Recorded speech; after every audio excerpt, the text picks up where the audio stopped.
TAG, transtorno de ansiedade generalizada. O termo bipolar muitas vezes assusta as pessoas, pois logo é associado à psicopatia e a outros transtornos tidos como mais graves. Medo constante, ansiedade excessiva, preocupação exagerada e muita tristeza. Eu particularmente reluto muito antes de revelar meu quadro clínico para outras pessoas, pois sempre se assustam ou demonstram certo tipo de aversão momentânea.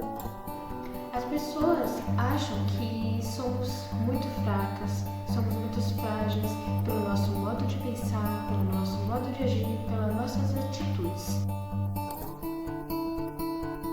Até eu ser diagnosticado e começar a me entender a partir disso, eu não sabia a menor diferença do que era depressão unipolar e a bipolar.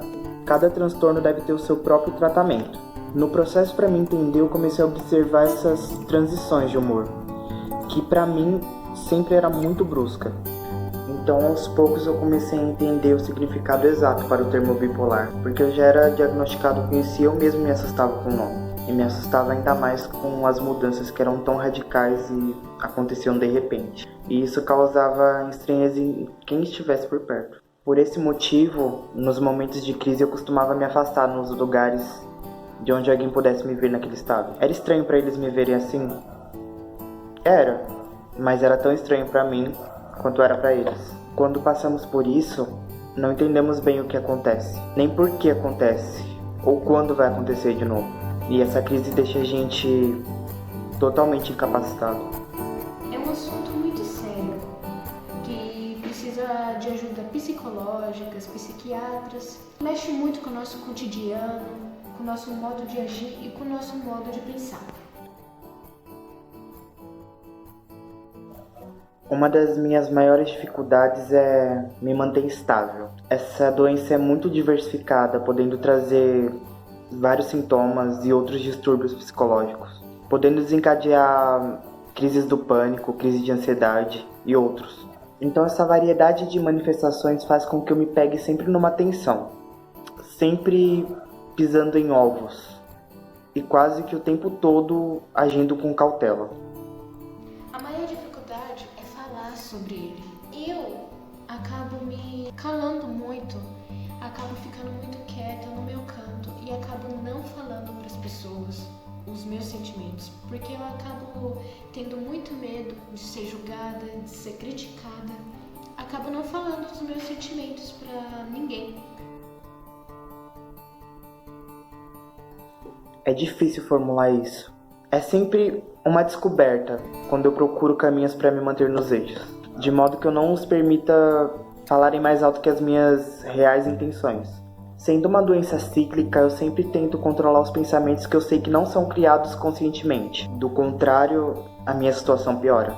Também busco me afastar de situações que podem desencadear um gatilho mais grave, como a exposição em um momento de crise.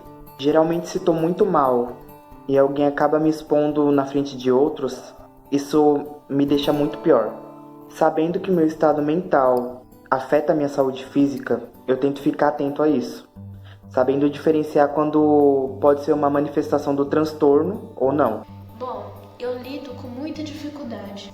Acabo não lidando muito bem com este transtorno. Acabo não tendo muitos pensamentos positivos. Acabo não lidando muito com isso no meu cotidiano, porque isso acaba prejudicando muito minha saúde mental. No começo, foi muita dificuldade para mim, porque eu não sabia lidar com as pessoas. Eu não sabia lidar com o ser humano. Eu não sabia conversar, não sabia ter opinião própria. E quando as pessoas falavam algo, eu ficava quieta. Eu não sabia falar com as pessoas. E eu ficava no meu canto, acabava chorando por vergonha de não saber falar. Isso acabou me distanciando muito do ser humano. E as principais coisas que eu mais gosto, que é escrever, cantar, atuar. Na minha área artística, eu acabei me distanciando muito.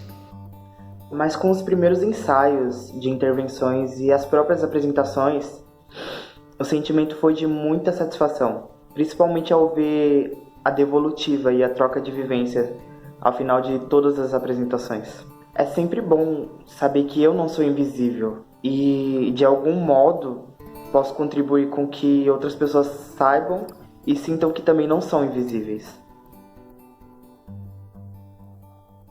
Eu não gosto de dar conselhos, porque funciona diferente para cada pessoa, mas eu deixo aqui o que eu digo para mim nos momentos ruins. Você não é essa dor. Você está sentindo essa dor nesse momento. Passe por ela mais uma vez. Então eu repito isso várias vezes, quantas vezes for necessário, porque se essa fase insiste em voltar, eu tenho todo o direito de tentar mais uma vez. Brilhe, apenas brilhe, brilhe muito, mais que a lua, mais que o sol. Vocês podem, vocês conseguem lidar com tudo isso que vocês estão passando. Eu sei o quanto é difícil, eu sei o quanto é desgastante, mas eu quero que lembre-se, você nunca está só.